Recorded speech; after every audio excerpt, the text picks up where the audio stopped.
Karl Marx సాధించిన ఆర్థికాభివృద్ధిని 6 దశలుగా విభజించి విశ్లేషించినాడు. Karl Marx analysed the achieved economic development by dividing 6 stages. మొదటిది ఆదిమ సమాజం, దీన్నే ప్రిమిటివ్ సొసైటీ అంటాం. ద సెకండ్ వన్ ఈజ్ బానిస దశ, స్లేవిజం స్టేజ్. థర్డ్ వన్ వచ్చేసి భూస్వామ్య ఆర్థిక విధానం, ఫ్యూడలిజం.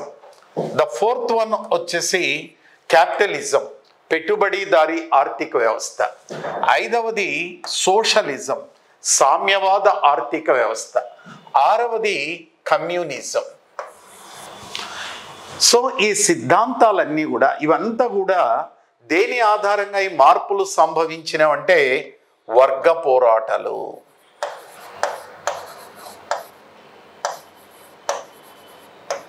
మరి కార్ల్ మార్క్స్ ఆర్థికాభివృద్ధి ఎలా పరిణామం చెందింది, ఎలా వృద్ధి చెందింది అనే దాన్ని వర్గ పోరాటాలు అంటాడు. సుదీర్ఘమైన మానవ చరిత్రనంతా కూడా క్లాస్ స్ట్రగుల్ అంటాడండి ఆయన. ఉన్నవాడికి లేనివాడికి పోరాటమేనండి.